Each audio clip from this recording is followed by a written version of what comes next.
किसी भी कानूनी जांच में सबूत वो तो सबसे जरूरी चीज है। पर सवाल यह है कि पुलिस या अदालत किसी से कोई जरूरी दस्तावेज या कोई चीज मांग कैसे सकती है। तो इसका जवाब मिलता है भारत के नए आपराधिक कानून भारतीय नागरिक सुरक्षा संहिता 2023 की धारा 94 में। चलिए इसी को थोड़ा गहराई से समझते हैं कि ये धारा आखिर काम कैसे करती है और इसकी लिमिट्स क्या हैं। तो इस पूरी बात को हम 5 हिस्सों में देखेंगे। सबसे पहले ये अधिकारियों को क्या शक्ति देती है, फिर ये प्रक्रिया काम कैसे करती है, इसकी सीमाएं क्या हैं, ये आरोपी को कैसे बचाती है, और आखिर में ये असल में जांचकर्ताओं के लिए कितना बड़ा हथियार है। तो चलिए शुरू करते हैं और सबसे पहले इसकी बुनियादी शक्ति को ही समझते हैं। जरा सोचिए, जांच के लिए कोई बहुत जरूरी दस्तावेज या शायद किसी का फोन किसी व्यक्ति के पास है। अब पुलिस या अदालत उसे हासिल कैसे करेगी? सिर्फ कह देने से तो काम नहीं चलेगा, है ना? इसके लिए एक प्रॉपर कानूनी प्रक्रिया चाहिए होती है। और बस यहीं पर एंट्री होती है धारा 94 की। ये कानून अदालत या पुलिस को ये पावर देता है कि वो किसी भी व्यक्ति को एक लिखित आदेश, जिसे हम समन कहते हैं, भेज सकें और उस आदेश के जरिए जांच के लिए जरूरी कोई भी डॉक्यूमेंट या कोई भी चीज पेश करने के लिए कह सकें। मतलब ये सबूत मांगने का एक ऑफिशियल, एक कानूनी तरीका है। और पता है सबसे मजेदार बात क्या है? इसका दायरा बहुत बड़ा है। मतलब ये सिर्फ कागजों तक ही सीमित नहीं है। इसके तहत ईमेल, चैट्स, फोन जैसे इलेक्ट्रॉनिक डिवाइस या सच में कोई भी चीज मांगी जा सकती है, अगर वो केस के लिए जरूरी समझी जाए। ठीक है, तो ये पावर तो मिल गई, पर असल में ये काम कैसे करती है? ये समन भेजा कैसे जाता है? चलिए अब इस प्रोसेस को समझते हैं। ये पूरा प्रोसेस ना 4 सिंपल स्टेप्स में होता है। सबसे पहले कोर्ट या पुलिस को लगता है कि किसी चीज की जरूरत है। फिर वो एक लिखित आदेश जारी करते हैं। उस आदेश में बिल्कुल साफ साफ लिखा होता है कि क्या चीज चाहिए और उसे कब और कहां पेश करना है। और आखिर में जिसके पास भी वो आदेश पहुंचता है, भाई उसे तो वो मानना ही पड़ेगा। अच्छा, एक और जरूरी बात इसमें यह है कि अगर अधिकारियों को सिर्फ कोई दस्तावेज या चीज चाहिए तो उस व्यक्ति को खुद कोर्ट या पुलिस स्टेशन आने की कोई जरूरत नहीं है। वो किसी और के जरिए भी वो चीज भिजवा सकते हैं। लेकिन सवाल ये उठता है कि क्या ये पावर अनलिमिटेड है? क्या पुलिस कुछ भी मांग सकती है? तो जवाब है नहीं, बिल्कुल नहीं। कानून में इसके कुछ जरूरी एक्सेप्शंस, मतलब अपवाद भी हैं। तो ये जो धारा 94 की पावर है, ये हर जगह नहीं चलती। कुछ डॉक्यूमेंट्स, कुछ चीजें हैं जो प्रोटेक्टेड हैं, जैसे कि एक वकील और उसके क्लाइंट के बीच की जो सीक्रेट बातचीत होती है वो, या फिर बैंक की किताबें, पोस्ट ऑफिस में रखे हुए खत और पार्सल, और हाँ, सरकार के कुछ खास रिकॉर्ड जो देश से जुड़े मामलों पर हों।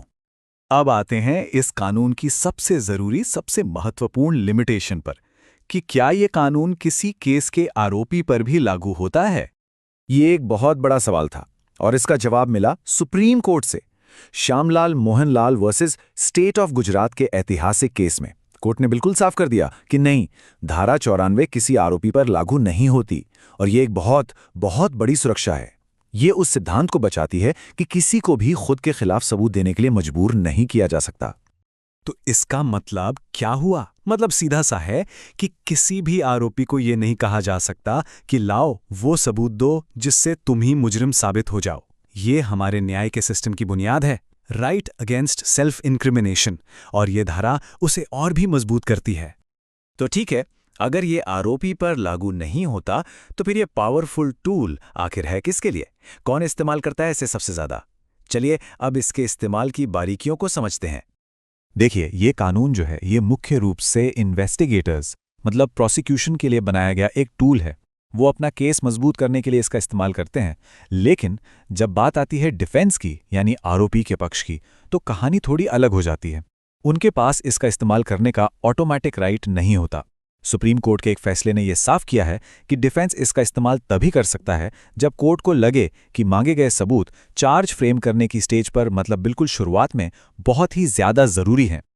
तो मतलब आखिर में सारी पावर कोर्ट के हाथ में है। जज का फैसला ही आखिरी होता है। कोर्ट ही ये तय करता है कि डिफेंस की रिक्वेस्ट मानी जाए या नहीं, और ये देखा जाता है कि इसका इस्तेमाल सिर्फ और सिर्फ इंसाफ के लिए हो। तो कुल मिलाकर देखें तो ये जो धारा 94 है, ये जांच की पावर और एक इंसान के अधिकारों के बीच एक बहुत ही बारीक लाइन पे चलती है। एक तरफ ये इन्वेस्टिगेटर्स को सबूत जुटाने की जबरदस्त ताकत देती है, तो दूसरी तरफ ये आरोपी को खुद के खिलाफ गवाह बनने से भी बचाती है। पर एक सवाल यहां जरूर उठता है, क्या ये बैलेंस सही है? क्या बचाव पक्ष को, डिफेंस को इस पावर का इस्तेमाल करने का थोड़ा और अधिकार नहीं मिलना चाहिए ताकि मुकदमा और बराबरी का हो सके? खैर, ये एक ऐसी बहस है जो आज भी कानून के गलियारों में जारी है। नमस्कार। आज एक बहुत ही दिलचस्प कानूनी पहेली को सुलझाते हैं। जरा सोचकर देखिए, किसी इन्वेस्टिगेशन का सबसे जरूरी सबूत, वो एक चीज जो पूरे केस को सॉल्व कर सकती है, वो डाक में भेजे गए एक बंद लिफाफे या पार्सल के अंदर है। अब सवाल यह है कि उसे कानूनी तौर पर बाहर कैसे निकाला जाएगा। यही वो सवाल है जो हमें सीधे आज के मुद्दे पर ले आता है। मतलब, जब कोई दस्तावेज या कोई चीज पोस्टल अथॉरिटी की कस्टडी में हो, तो इन्वेस्टिगेशन एजेंसीज उस तक पहुंचेंगी कैसे? क्या वो बस जाकर उसे अपनी मर्जी से ले सकती हैं, या कोई तरीका है? इसका जवाब छिपा है भारतीय नागरिक सुरक्षा संहिता 2023 की धारा 95 में। और ये धारा कोई उलझा हुआ कानून नहीं है, बल्कि एक बहुत ही साफ और सधा हुआ रास्ता बताती है। तो चलिए इस कानून को परत दर परत खोलते हैं और देखते हैं कि इसके अंदर क्या है। इस पहेली को सुलझाने के लिए कानून हमें 2 रास्ते देता है, और जो पहला रास्ता है वो सबसे सीधा है, यानी एक उच्च स्तरीय जज का सीधा आदेश। ये स्टैंडर्ड प्रोसीजर है जो पूरी तरह से कोर्ट के कंट्रोल में होता है। तो अब सवाल उठता है कि ये आदेश दे कौन सकता है? क्या कोई भी? नहीं, ये अधिकार हर किसी को नहीं है। ये पावर सिर्फ इन 4 सीनियर जुडिशियल अधिकारियों के पास है। ये कोई छोटे मोटे अधिकारी नहीं है। इनकी सीनियरिटी ही इस बात की गारंटी है कि इस पावर का इस्तेमाल बहुत सोच समझकर किया जाएगा। और इनकी शक्ति क्या है? ये पोस्टल अथॉरिटी को उस चीज को सौंपने का ऑर्डर दे सकते हैं। इस शब्द पर खास ध्यान दीजिए, सौंपना। ये सिर्फ देना नहीं है, ये कानूनी तौर पर कस्टडी को बदलना है।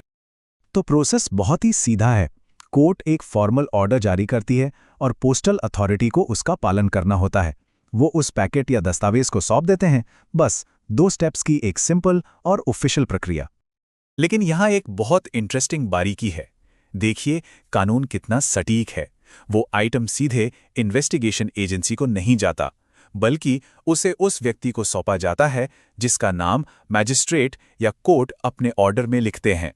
ये इस प्रोसेस में कंट्रोल की एक और लेयर जोड़ता है। चलिए अब कहानी का दूसरा पहलू देखते हैं, जो पहले से काफी अलग है। ये रास्ता है इमरजेंसी सिचुएशन के लिए। मान लीजिए हालत ऐसी है कि किसी सीनियर कोर्ट से तुरंत ऑर्डर लेना मुमकिन ही नहीं है। तब क्या होगा? ऐसे हालात में दूसरे अधिकारी एक्शन में आते हैं, जैसे कोई भी मैजिस्ट्रेट, पुलिस कमिश्नर या डिस्ट्रिक्ट सुपरिटेंडेंट ऑफ पुलिस। यहां देखिए, इस लिस्ट में लॉ एनफोर्समेंट एजेंसियां भी शामिल हैं, जो साफ बताता है कि ये रास्ता एकदम तुरंत एक्शन लेने के लिए बनाया गया है। लेकिन इनकी पावर पहले रास्ते से बिल्कुल अलग है। ये अधिकारी उस चीज को सौंपने का ऑर्डर नहीं दे सकते। नहीं, वो सिर्फ तलाशी लेने और उसे रोक कर रखने का अनुरोध कर सकते हैं। यहां सबसे जरूरी शब्द है रोक कर रखना।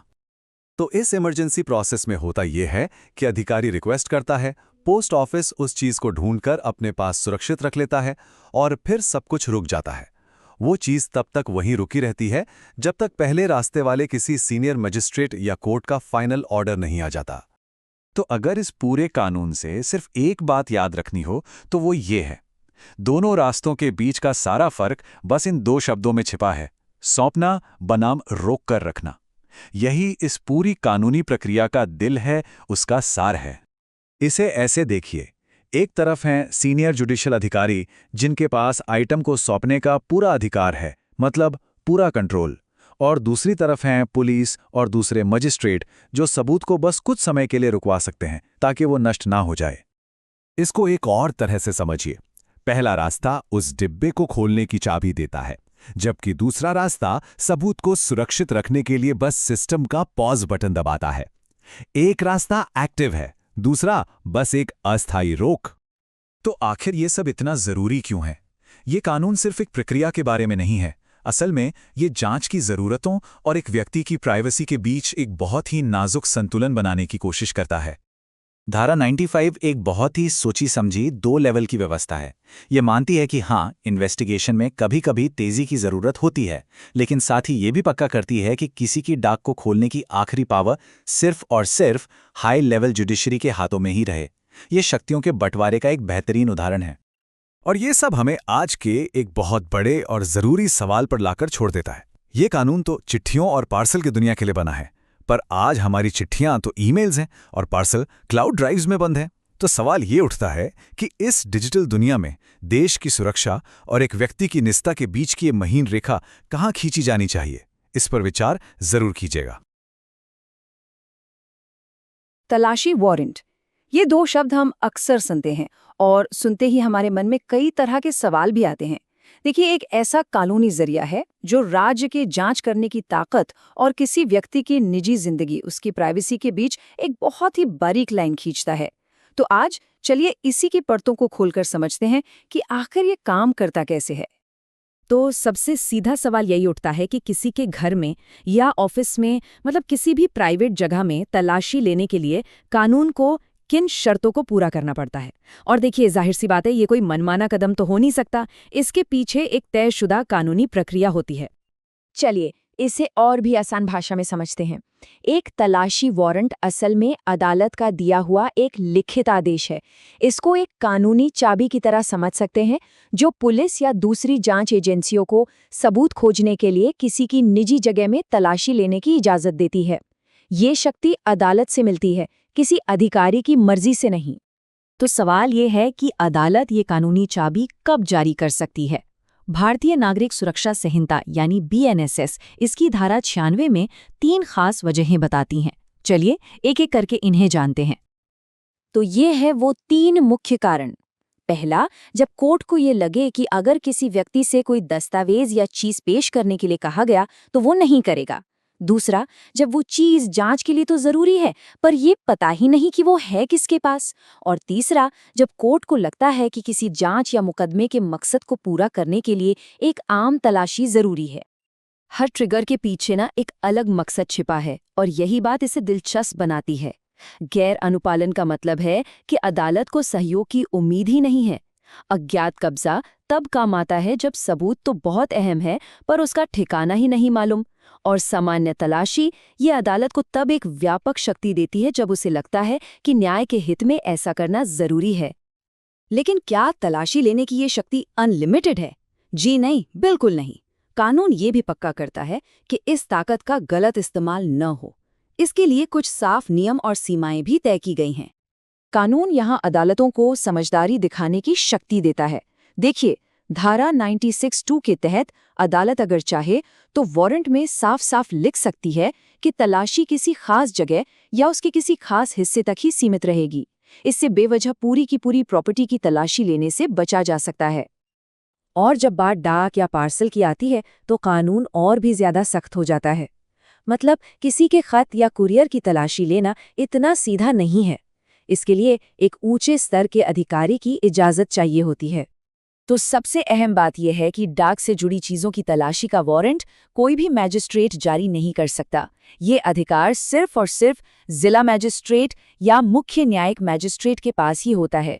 इससे पता चलता है कि कानून हमारी आपसी बातचीत की प्राइवेसी को कितनी ज्यादा अहमियत देता है। अच्छा, अब एक बहुत ही बुनियादी सवाल पर आते हैं। जब राज्य किसी की तलाशी लेता है तो क्या ये हमारे संवैधानिक अधिकारों का उल्लंघन है? ये एक ऐसा सवाल है जो हमारी अदालतों के सामने कई बार आ चुका है। और यही वो कानूनी कश्मकश है जिसका हल अदालतों को निकालना पड़ा। एक तरफ जांच की जरूरत है तो दूसरी तरफ एक नागरिक के मौलिक अधिकार। तो फिर संतुलन कहाँ है? कैसे बनेगा? इस सवाल का जवाब हमें MP शर्मा बनाम सतीश चंद्र के एक बहुत ही ऐतिहासिक केस में मिलता है। सुप्रीम कोर्ट ने कहा कि तलाशी लेना किसी के संपत्ति रखने के अधिकार में सिर्फ एक अस्थायी दखल है, ये उसका उल्लंघन नहीं है। और कोर्ट ने इसे कितने शानदार तरीके से परखा। कोर्ट ने साफ किया कि तलाशी लेना किसी को अपने ही खिलाफ गवाही देने के लिए मजबूर करना नहीं है, जो अनुच्छेद 23 का उल्लंघन होता। ये वही अधिकार है जो किसी को खुद के खिलाफ गवाह बनने से बचाता है, और नहीं ये संपत्ति के अधिकार पर कोई स्थायी रोक है। ये सिर्फ जांच के लिए एक जरूरी अस्थायी कदम है। अब तक हमने जो भी नियम समझे, उनमें एक बहुत बड़ा ट्विस्ट आता है। एक ऐसी स्थिति है जहां वारंट के ये सामान्य नियम शायद लागू ही न हो। तो क्या कोई ऐसी भी परिस्थिति हो सकती है जहां बिना वारंट के तलाशी को भी कानूनी मान लिया जाए? ये सवाल हमें कानून के बहुत ही गंभीर पहलू की तरफ ले जाता है। और इसका जवाब है हाँ। सफ़ी मोहम्मद बनाम राजस्थान राज्य के मामले में कोर्ट ने कहा कि अगर मामला देश की सुरक्षा से जुड़ा हो, जैसे कि ऑफिशियल सीक्रेट्स एक्ट के तहत, तो बिना वारंट के ली गई तलाशी को अवैध नहीं माना जाएगा। तो चलिए इन दो बड़े फैसलों को एक बार फिर से जल्दी से देख लेते हैं। पहला, MP शर्मा केस। मुद्दा था, क्या तलाशी मौलिक अधिकारों का हनन है? और फैसला आया, नहीं, ये बस एक अस्थायी दखल है। दूसरा, सफ़ी मोहम्मद केस। सवाल था, क्या बिना वारंट की तलाशी कभी सही हो सकती है? जवाब मिला, हाँ, लेकिन सिर्फ तब जब मामला राष्ट्रीय सुरक्षा का हो। तो इस पूरी बातचीत का सार क्या है? सार ये है कि कानून तलाशी की शक्ति तो देता है, लेकिन उसे नियमों और सीमाओं में बांध कर रखता है। ये शक्ति नागरिक के अधिकारों और राष्ट्र की सुरक्षा के बीच एक बहुत ही नाजुक संतुलन पर टिकी हुई है। और आखिर में ये एक सवाल हम सबके लिए है, एक नागरिक की स्वतंत्रता और देश की सुरक्षा के बीच ये महीन रेखा आखिर कहाँ खींची जानी चाहिए? ये एक ऐसा सवाल है जिसका जवाब शायद वक्त और हालात के साथ बदलता रहता है। तो चलिए आज भारत के नए नागरिक सुरक्षा संहिता की एक बहुत ही खास कानूनी शक्ति को समझते हैं। ये है तलाशी और जब्ती से जुड़ी धारा 97। तो सवाल ये उठता है कि आखिर वो कौन सा कानूनी रास्ता है जो पुलिस को किसी संदिग्ध जगह पर छापा मारने का अधिकार देता है। आइए इसी पूरी प्रक्रिया को आसान भाषा में समझते हैं। तो किसी भी तलाशी की कहानी शुरू कहां से होती है? देखिए, भारतीय नागरिक सुरक्षा संहिता 2023 के हिसाब से सब कुछ एक पुख्ता संदेह और फिर एक वारंट से शुरू होता है। देखते हैं कि ये कानूनी जमीन तैयार कैसे होती है। देखिए, धारा 97 के तहत वारंट जारी करने का आधार सिर्फ एक शक नहीं हो सकता, बल्कि एक ठोस औपचारिक विश्वास करने का कारण होना चाहिए। और ये कारण भी एक जांच के बाद ही तय होता है। मतलब ये कोई हवा में लिया गया फैसला नहीं होता। अब ये बात बहुत जरूरी है, ये शक्ति या ये पावर हर अदालत या पुलिस अधिकारी के पास नहीं होती। ये खास तौर पर सिर्फ इन 3 तरह के सीनियर मैजिस्ट्रेटों को ही दी गई है। ये वो अनुभवी अधिकारी होते हैं जो ये पक्का करते हैं कि इतनी बड़ी शक्ति का इस्तेमाल सही तरीके से और सोच समझकर ही हो। अच्छा, तो वारंट तो जारी हो गया, इसके बाद पुलिस क्या क्या कर सकती है? चलिए अब वारंट के बिल्कुल कोर में चलते हैं और उन 5 खास कामों को समझते हैं जो कानून एक पुलिस अधिकारी को करने की इजाजत देता है। जैसा कि हम देख सकते हैं, ये एक बहुत ही सिस्टमैटिक प्रक्रिया है। पहले जगह के अंदर दाखिल होना, फिर वारंट में जो लिखा है ठीक उसी हिसाब से तलाशी लेना। अगर कोई संदिग्ध चीज मिलती है तो उसे कब्जे में लेकर सीधे मजिस्ट्रेट के सामने पेश किया जाता है। और आखिर में अगर जरूरी हो तो उस सामान से जुड़े किसी भी व्यक्ति को हिरासत में लिया जा सकता है। हर कदम पहले से तय है ताकि पावर का गलत इस्तेमाल ना हो। ऐसा नहीं है कि पुलिस हर चीज की तलाशी ले सकती है। कानून इस बारे में बिल्कुल साफ है कि ये आपत्तिजनक वस्तुएं क्या हैं और इस धारा के तहत पुलिस असल में क्या ढूंढ रही है। चलिए देखते हैं कि ये कौन सी चीजें हैं। तो ये आपत्तिजनक वस्तुएं आखिर हैं क्या? देखिए, ये कोई भी आम चीज नहीं हो सकती। ये वो खास चीजें हैं जिनका जिक्र कानून में किया गया है, जिन्हें बनाना, रखना या बेचना गैर कानूनी है।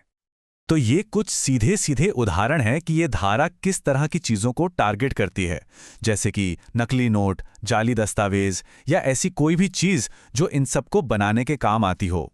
इसका दायरा बहुत ही स्पेसिफिक है। अब इस धारा को और गहराई से समझने के लिए इसकी तुलना एक दूसरी मिलती जुलती धारा से करते हैं। इससे ये साफ हो जाएगा कि धारा 97 का असली मकसद क्या है और ये इतनी खास क्यों है। देखिए, यहां पर फर्क एकदम साफ है। जहां धारा 96 के तहत कोई भी क्रिमिनल कोर्ट एक जनरल सर्च वारंट जारी कर सकता है, वही धारा 97 की जो स्पेशल पावर है वो सिर्फ सीनियर मजिस्ट्रेटों के एक छोटे से ग्रुप को दी गई है। इसका मतलब साफ है कि इस तरह के वारंट के लिए कानूनी पड़ताल ज्यादा सख्त होती है। तो अब तक हमने जो कुछ भी समझा उसका सार क्या है? आखिर ये धारा इतनी जरूरी क्यों है? चलिए इस पूरे विश्लेषण को समेटते हैं। तो कुल मिलाकर बात यह है कि ये कोई आम तलाशी की शक्ति नहीं है, बल्कि एक बहुत ही सटीक और शक्तिशाली कानूनी हथियार है। इसका सीधा मकसद उन जगहों पर कार्रवाई करना है जो चोरी और नकली सामान बनाने के अड्डे माने जाते हैं। ये कानून को सीधे समस्या की जड़ तक पहुंचने की ताकत देता है। और ये पूरी बात हमें एक बहुत बड़े सवाल पर लाके छोड़ देती है कि कैसे एक कानूनी प्रक्रिया एक तरफ तो कानून लागू करने वाली एजेंसियों को ताकत देती है और दूसरी तरफ ये भी सुनिश्चित करती है कि सब कुछ निष्पक्ष तरीके से हो। ये एक बहुत ही जरूरी सवाल है जिस पर सोचना चाहिए। कभी सोचा है कि सरकार किसी किताब या अखबार पर पाबंदी कैसे लगा देती है? आज हम बात करने वाले हैं भारतीय नागरिक सुरक्षा संहिता 2023 की धारा 98 के बारे में। ये वो कानूनी प्रावधान है जो सरकार को कुछ पब्लिकेशंस को जब्त करने की एक बहुत बड़ी पावर देता है। तो चलिए समझते हैं कि ये शक्ति आखिर है क्या और इसका इस्तेमाल होता कैसे है। तो सबसे बड़ा सवाल यही है कि आखिर वो कौन सी परिस्थितियां हैं जब सरकार किसी किताब या अखबार को जब्त करने जैसा बड़ा कदम उठा सकती है। चलिए उन खास वजहों को जानते हैं जो इस पावर को एक्टिवेट करती हैं। इस पूरे टॉपिक को आसानी से समझने के लिए हम इसे 5 हिस्सों में देखेंगे। पहला, सरकार की यह शक्ति क्या है। दूसरा, ये पावर इस्तेमाल कब होती है। तीसरा, इसका पूरा प्रोसेस क्या है, स्टेप बाय स्टेप। चौथा, क्या-क्या जब्त हो सकता है। और आखिर में, अगर ऐसा कोई आदेश आ जाए तो उसे चुनौती कैसे दी जा सकती है। तो चलिए शुरू करते हैं पहले हिस्से से, सरकार की जब्त करने की शक्ति। देखिए, जब हम ये शब्द सुनते हैं जब्त या फॉरफीट, तो इसका कानूनी मतलब क्या होता है ये जानना बहुत जरूरी है, क्योंकि ये शक्ति वाकई में बहुत व्यापक है। तो जब किसी पब्लिकेशन को जब्त किया जाता है, इसका सीधा सा मतलब है कि उसे एक सजा के तौर पे ले लिया गया है। सरकार कानूनी तौर पर उस पब्लिकेशन की हर एक कॉपी की मालिक बन जाती है, जो भी देश के अंदर मौजूद है। अच्छा, तो सवाल ये है कि सरकार इस पावर का इस्तेमाल कब कर सकती है। ऐसा नहीं है कि वो कभी भी ऐसा कर सकती है। कानून में कुछ खास कानूनी आधार बताए गए हैं जो इस तरह की कार्रवाई को ट्रिगर करते हैं। आइए उन पर एक नज़र डालते हैं। जब्ती की कार्रवाई सिर्फ और सिर्फ तब हो सकती है जब उस सामग्री में भारतीय न्याय संहिता के तहत इन 4 खास तरह के अपराधों में से कोई एक शामिल हो, जैसे कि राजद्रोह, अलग अलग ग्रुप्स के बीच नफरत फैलाना, अश्लील सामग्री बेचना या फिर जानबूझकर किसी की धार्मिक भावनाओं को ठेस पहुंचाना। ये सब बहुत गंभीर अपराध माने जाते हैं। और यहां एक बहुत ही जरूरी बात है, ये पूरा का पूरा प्रोसेस शुरू होता है राज्य सरकार की एक राय से। जी हां, अगर सरकार की ये ओपिनियन बनती है कि किसी पब्लिकेशन में इस तरह का कोई दंडनीय मटेरियल है, तो वो जब्ती की प्रक्रिया शुरू कर सकते हैं। तो फिर एक राय से लेकर असल में जब्ती तक का सफर ये होता कैसे है? इसके लिए एक पूरा प्रोसेस है, स्टेप बाय स्टेप, जो कानून में साफ साफ बताया गया है। देखिए, इसके 5 मुख्य स्टेप्स हैं। सबसे पहले सरकार अपनी राय बनाती है, फिर उन्हें एक पब्लिक नोटिफिकेशन जारी करना होता है जिसमें यह बताना जरूरी है कि उनकी राय का आधार क्या है। इसके बाद उस पब्लिकेशन को ऑफिशियली जब्त घोषित कर दिया जाता है और फिर कोई भी पुलिस ऑफिसर उसकी कॉपियां कहीं भी जब्त कर सकता है। और आखिर में किसी खास जगह की तलाशी के लिए मैजिस्ट्रेट से वारंट लेना पड़ता है। यहां 2 अलग अलग अथॉरिटीज के रोल को समझना जरूरी है। राज्य सरकार है डिसीजन मेकर, वो राय बनाती है और जब्ती की घोषणा करती है। दूसरी तरफ मैजिस्ट्रेट का रोल है सर्च को ऑथोराइज करना, मतलब वो किसी खास जगह पर घुसकर तलाशी लेने के लिए वारंट जारी करते हैं।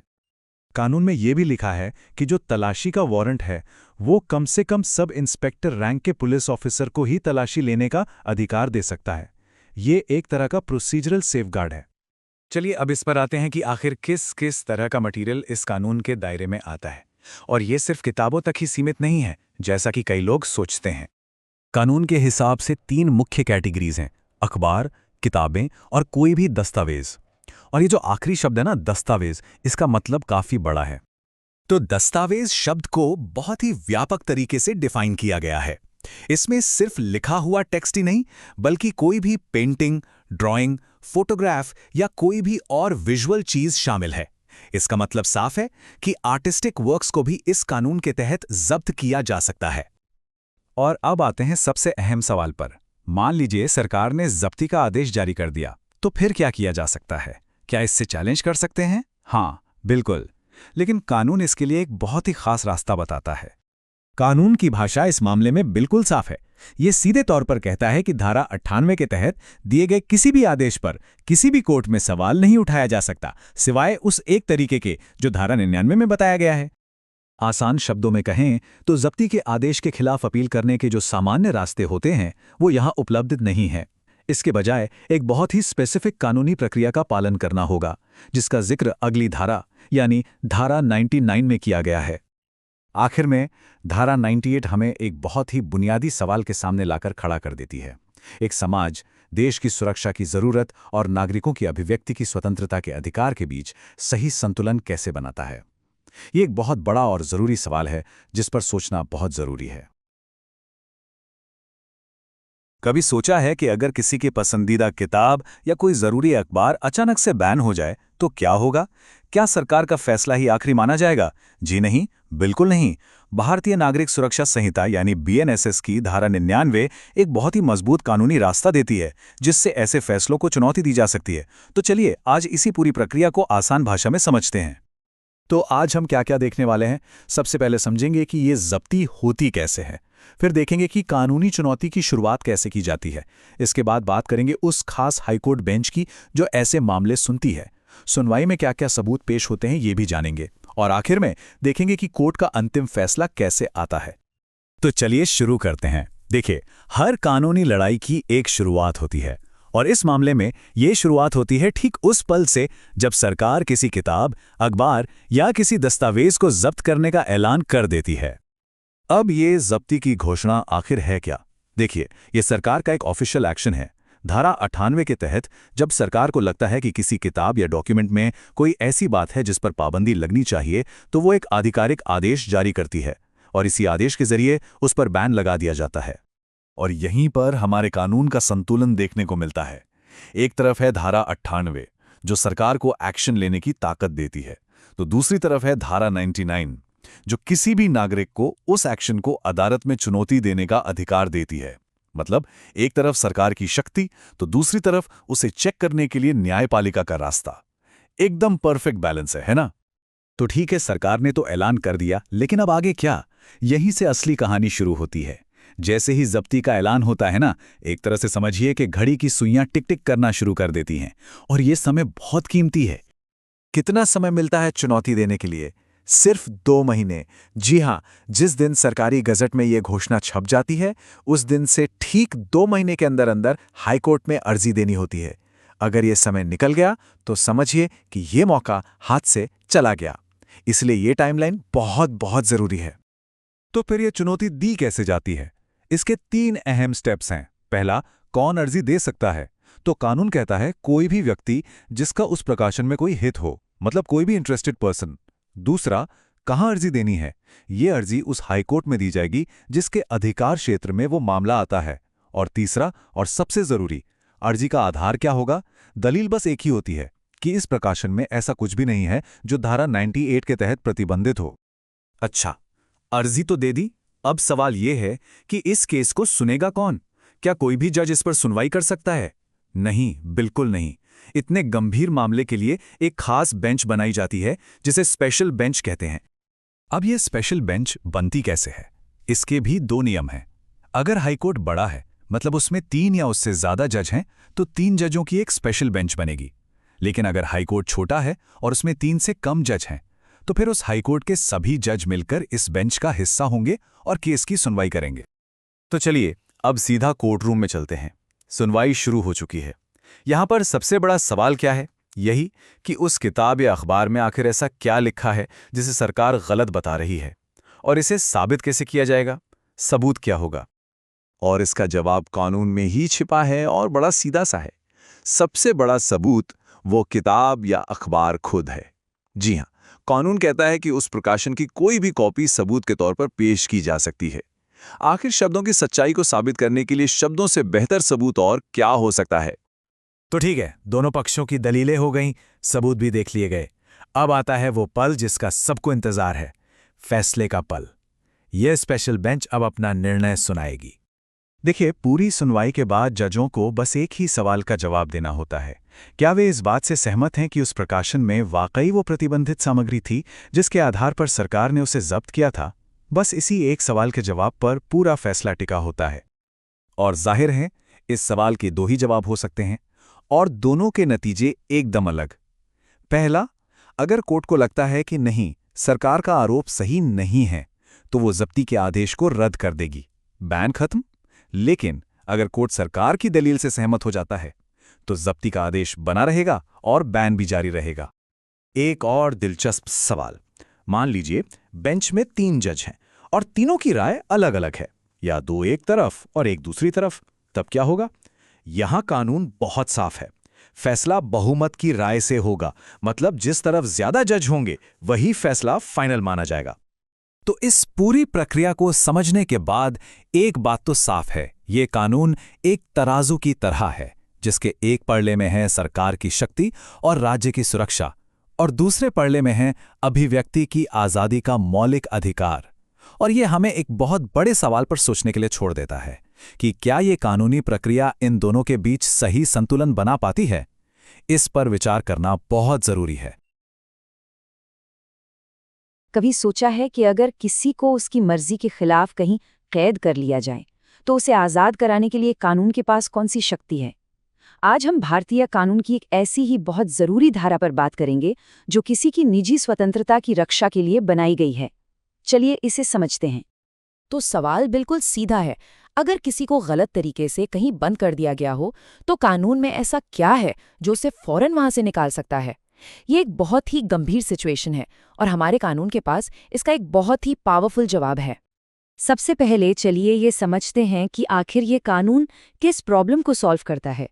किसी को गलत तरीके से कैद कर लेना ये सिर्फ एक डर नहीं है, बल्कि एक गंभीर अपराध है। देखिए, कानून की भाषा में गलत तरीके से कैद का मतलब है किसी इंसान को बिना किसी कानूनी वजह के एक तय सीमा से बाहर जाने से रोकना। मतलब सोचिए, किसी को एक कमरे में बंद कर दिया गया या घर से बाहर ही नहीं निकलने दिया जा रहा। ये सीधे सीधे किसी की आज़ादी पर हमला है। तो ठीक है, अब आते हैं इसके समाधान पर। हमारे लीगल सिस्टम में एक खास और बहुत ही शक्तिशाली टूल है, जो खास तौर पर ऐसे ही सिचुएशन से निपटने के लिए बनाया गया है। ये नंबर 100 ये सिर्फ एक गिनती नहीं है, बल्कि ये उस कानूनी ताकत का सिंबल है जो किसी की आज़ादी के लिए एक ढाल की तरह काम करती है। जी हाँ, ये है धारा 100। ये भारतीय नागरिक सुरक्षा संहिता 2023 का एक बहुत ही अहम हिस्सा है, और ये धारा मजिस्ट्रेट को एक एक्स्ट्रा ऑर्डिनरी पावर देती है। कानून के जो शब्द होते हैं ना, वो अपने आप में बहुत ताकत रखते हैं। जरा इस हिस्से को देखिए, ये सीधे कानून से लिया गया है। ये साफ कहता है कि अगर किसी मजिस्ट्रेट को ये यकीन करने की वजह मिलती है कि किसी को गैर कानूनी तरीके से कैद किया गया है, तो वो तुरंत एक सर्च वारंट जारी कर सकते हैं। तो ये पूरा प्रोसेस काम कैसे करता है? मतलब वारंट जारी होने से लेकर उस इंसान के आज़ाद होने तक क्या-क्या होता है। चलिए इस पूरी प्रक्रिया को स्टेप बाय स्टेप समझते हैं। पहली बात तो ये कि ये पावर हर किसी के पास नहीं होती। धारा 100 के तहत वारंट जारी करने का अधिकार सिर्फ district magistrate, sub divisional magistrate और magistrate of the first class को ही है। ये पूरा प्रोसेस ना बहुत सिस्टमैटिक है। सबसे पहले मैजिस्ट्रेट को ये विश्वास होना चाहिए कि कुछ गलत हो रहा है और इसके पीछे कोई ठोस वजह हो, फिर वो वारंट जारी करते हैं।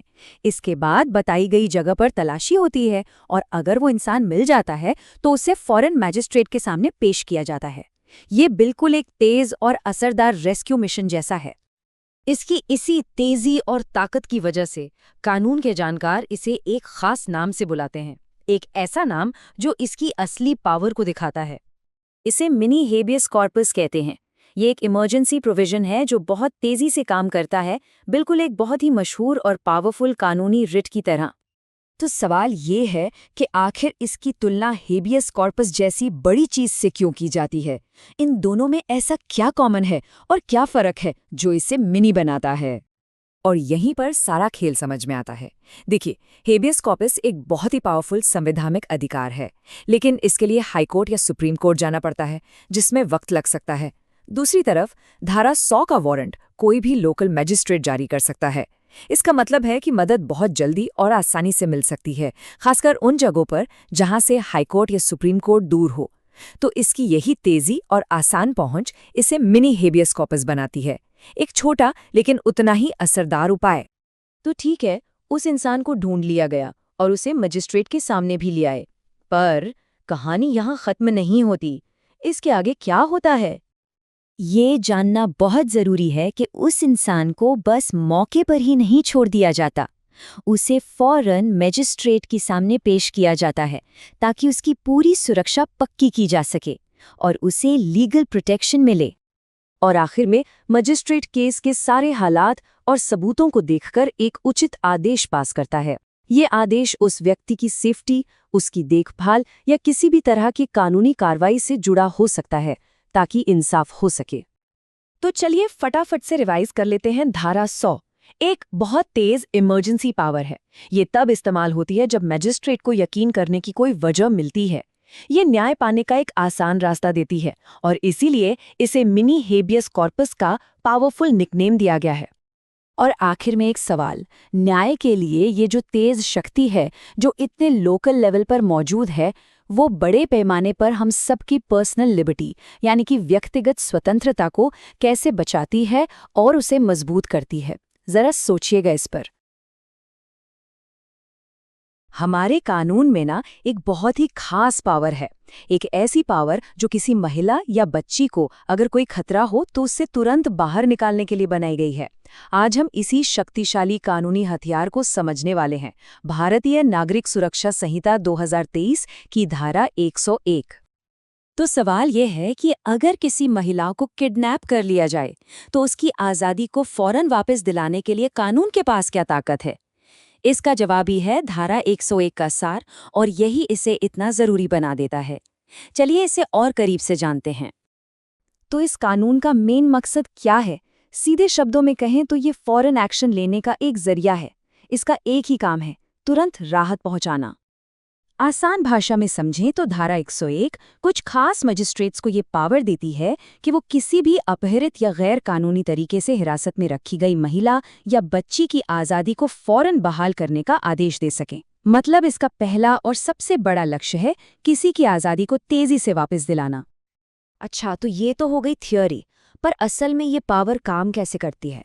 मतलब शिकायत दर्ज होने से लेकर आज़ादी वापस मिलने तक का जो पूरा प्रोसेस है वो क्या है? आइए उसे समझते हैं। ये पूरा प्रोसेस 4 सीधे साधे स्टेप्स में होता है। सबसे पहले शपथ लेकर एक फॉर्मल शिकायत की जाती है। इसके बाद एक क्वालिफाइड मजिस्ट्रेट फौरन रिहाई का ऑर्डर जारी करता है।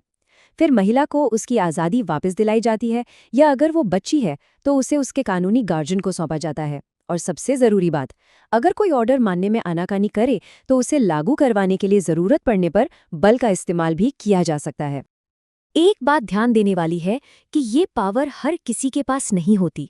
नहीं, ये सिर्फ district magistrate, sub divisional magistrate या फर्स्ट क्लास मजिस्ट्रेट जैसे बड़े अधिकारियों को ही दी गई है, जो इस कानून की गंभीरता को दिखाता है। अब सवाल ये उठता है कि आखिर धारा 101 जैसे खास कानून की जरूरत ही क्यों पड़ी? इसका असल मकसद क्या है और ये किन हालात से निपटने के लिए बनाया गया है? ये जो कोड है ना, ये इस कानून के दोहरे मकसद को बिल्कुल साफ कर देता है। इसका मेन फोकस तो लड़कियों और महिलाओं को गलत इरादों से हिरासत में लिए जाने से बचाना है, लेकिन इसका दायरा इतना बड़ा है कि ये किसी भी तरह की गैर कानूनी हिरासत पर लागू हो सकता है, भले ही उसके पीछे का इरादा अनैतिक ना हो। धारा 101 के रोल को और भी बेहतर ढंग से समझने के लिए ये देखना बहुत ज़रूरी है कि ये इससे मिलते जुलते एक और कानून यानी धारा 100 से कैसे अलग है। और यकीन मानिए, ये फ़र्क बहुत ही ज़रूरी है। ये सवाल बिल्कुल जायज़ है। अगर किसी को गलत तरीके से कैद करने के लिए धारा 100 पहले से ही मौजूद है, तो फिर एक और खास कानून धारा 101 की ज़रूरत क्यों आन पड़ी? इसका जवाब इन दोनों के मकसद में ही छिपा है। इन दोनों में जो सबसे बड़ा फर्क है वो इनके फोकस का है। देखिए, धारा 101 खास तौर पर महिलाओं और बच्चियों के लिए है जिन्हें किसी गैर कानूनी मकसद से, जैसे किसी गलत काम के लिए बंदी बनाया गया हो।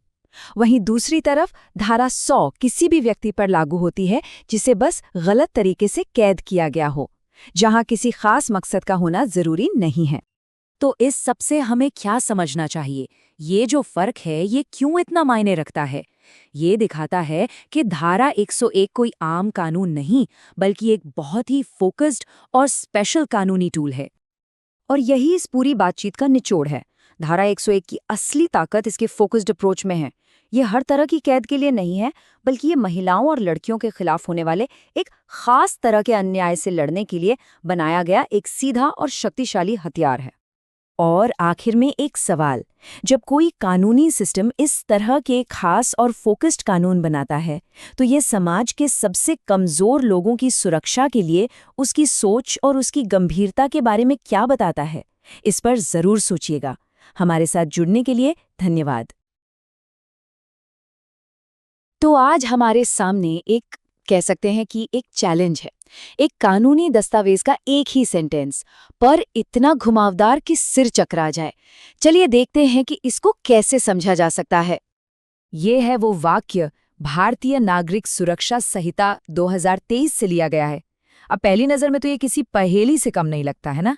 ऐसा लग रहा है जैसे कोई कोड हो जिसे समझना नामुमकिन सा हो। लेकिन आज हम साथ मिलकर इसी कोड को, इसी पहेली को सुलझाने वाले हैं। तो सवाल यही उठता है कि भाई इसका असली मतलब क्या है? देखकर ही लगता है कि ये भाषा थोड़ी डराने वाली है।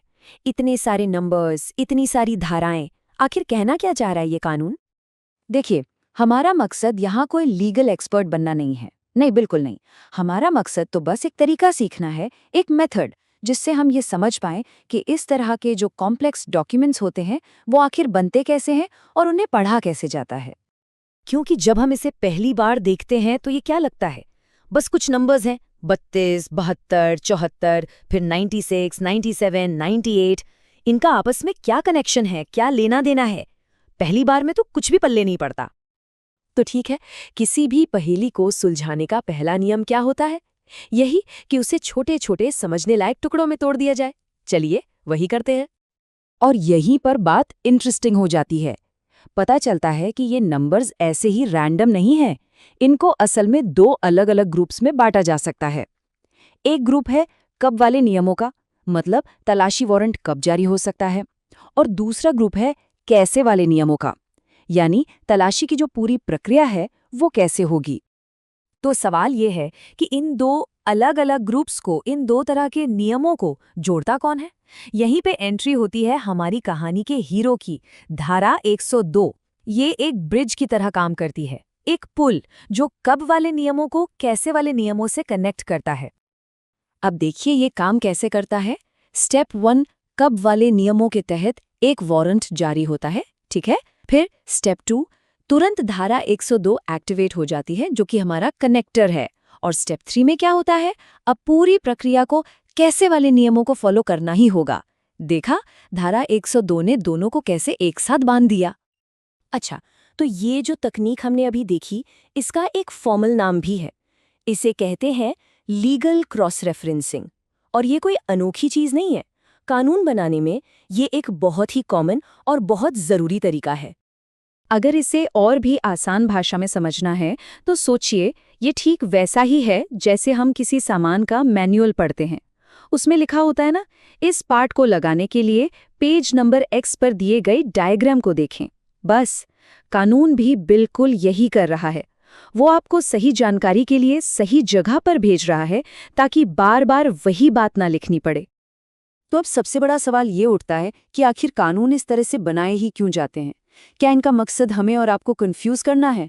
नहीं, जवाब है बिल्कुल नहीं। असल में इसके पीछे बहुत सॉलिड वजह है। पहला तो है एफिशिएंसी। जरा सोचिए, अगर एक ही लंबी चौड़ी प्रक्रिया को बार बार लिखना पड़े तो कानून की किताब कितनी मोटी और बोरिंग हो जाएगी।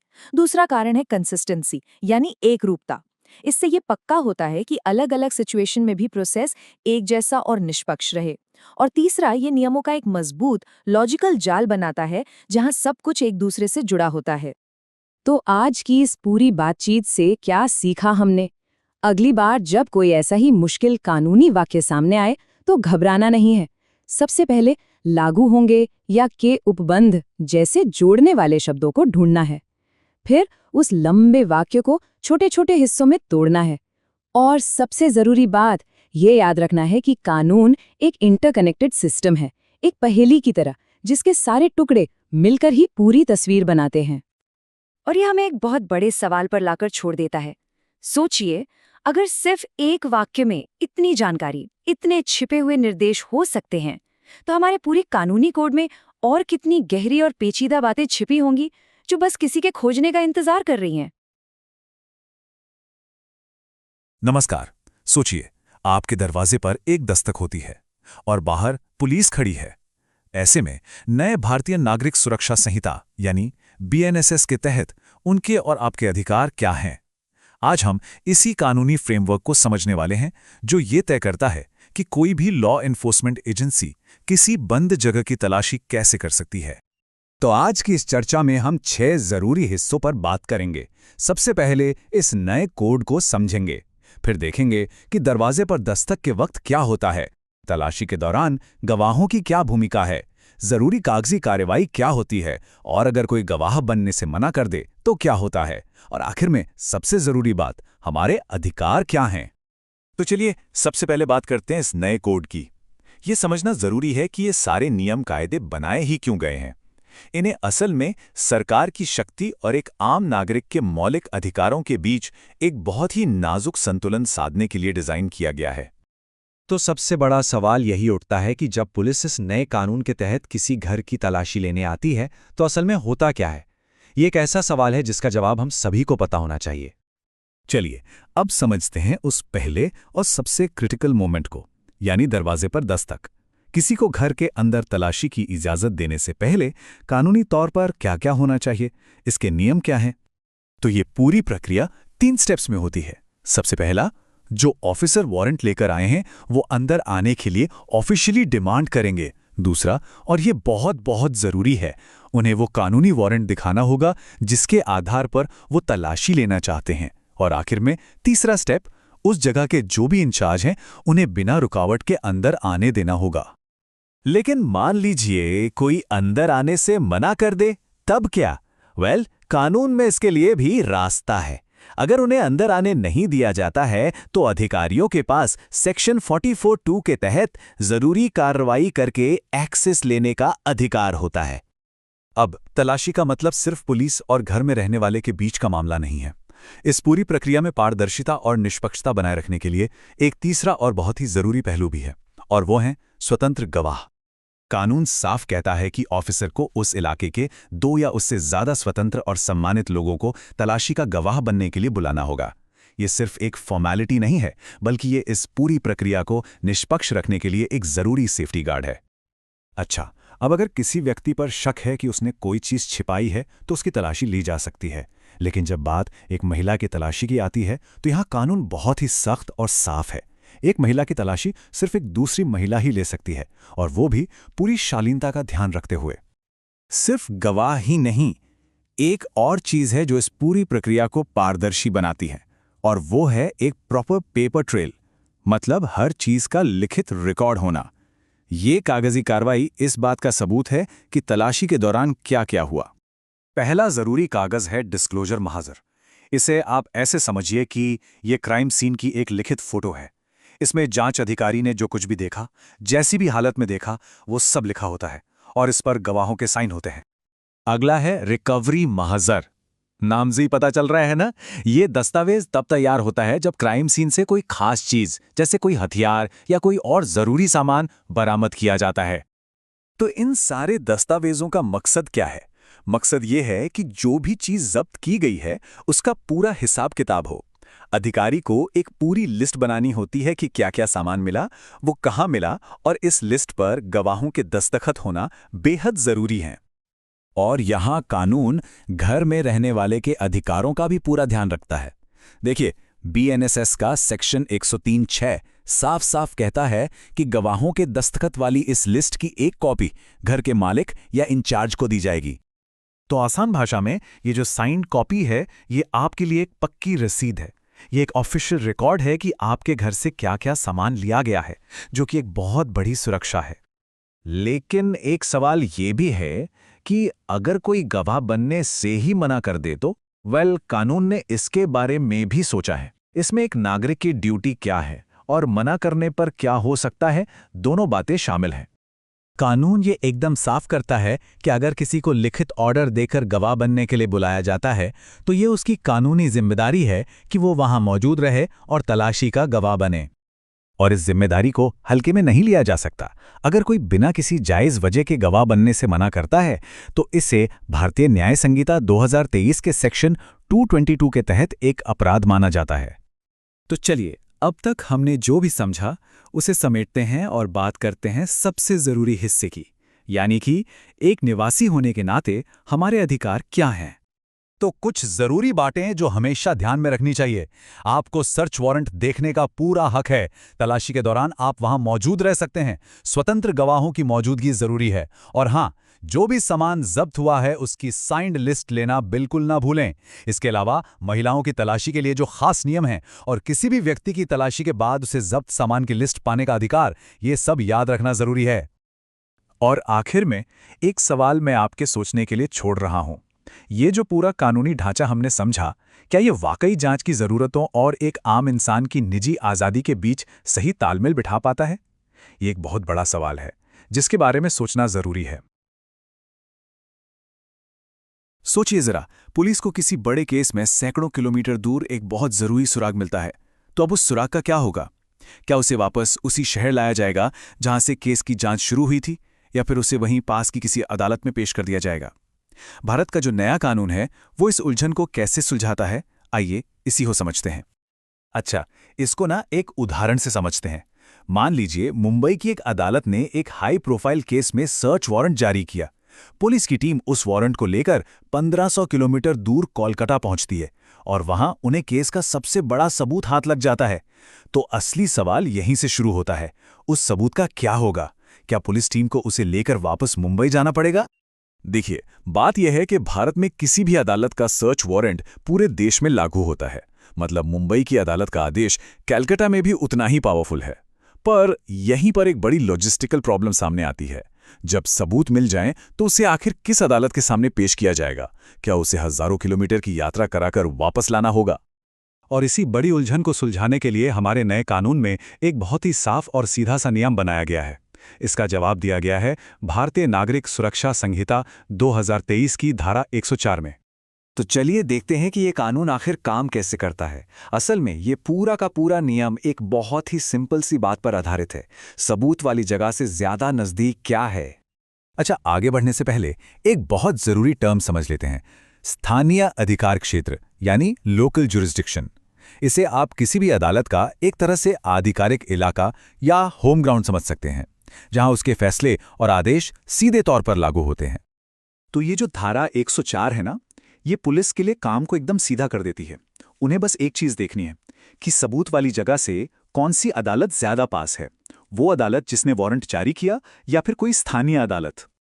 तो बस इसी एक सवाल के जवाब से पुलिस के सामने दो रास्ते खुल जाते हैं।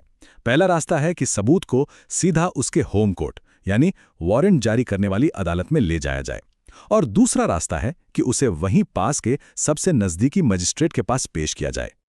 तो पहले सबसे सीधे और आम रास्ते की बात करते हैं। तो देखिए, ज्यादातर मामलों में क्या होता है, पुलिस को सबूत और उसकी जो लिस्ट बनी है उसे फौरन उसी अदालत में ले जाना होता है जहां से सर्च वारंट आया था। यह है डिफॉल्ट एक्शन, मतलब बैक टू बेस। लेकिन अब बात करते हैं उस दूसरे रास्ते की, जो एक बहुत जरूरी एक्सेप्शन है, और इसे बनाया ही इसलिए गया है ताकि पूरी प्रक्रिया तेज और एफिशिएंट हो। तो कानून में एक बहुत ही स्मार्ट एक्सेप्शन डाला गया है।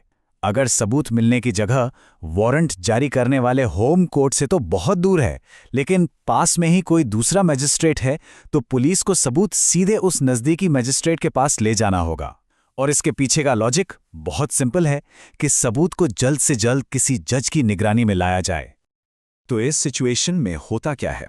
सबसे पहले पुलिस उस सबूत और उसकी लिस्ट को लेकर पास वाले मजिस्ट्रेट के पास जाती है।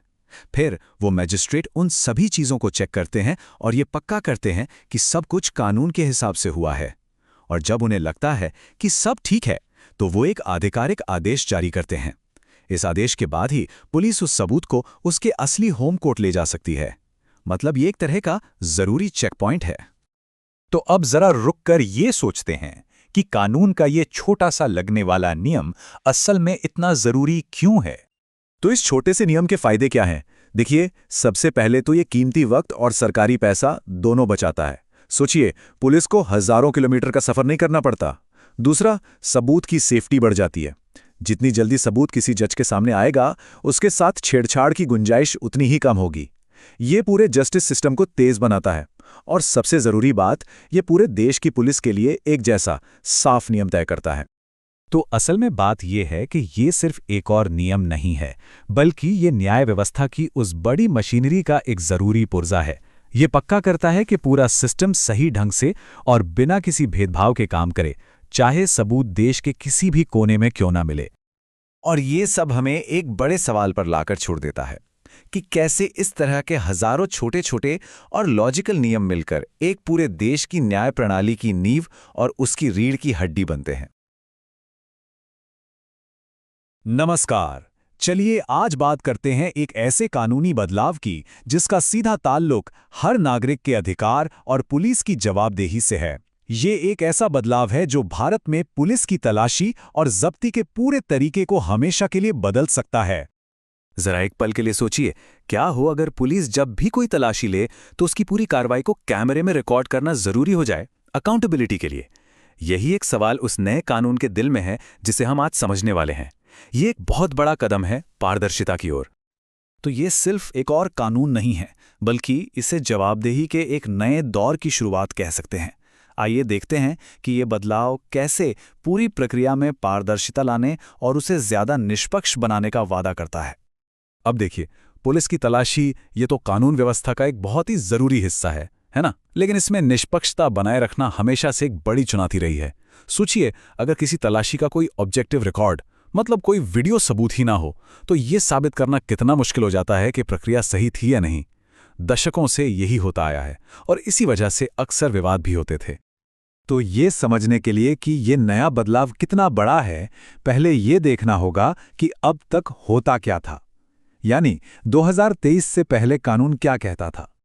सालों से, मतलब दशकों से, भारत में पुलिस की पूरी कार्यवाही एक ही कानून के हिसाब से चलती थी, दंड प्रक्रिया संहिता 1973, जिसे हम सब CRPC के नाम से जानते हैं। गिरफ्तारी हो, जांच हो या फिर तलाशी, सब कुछ इसी कानून से तय होता था।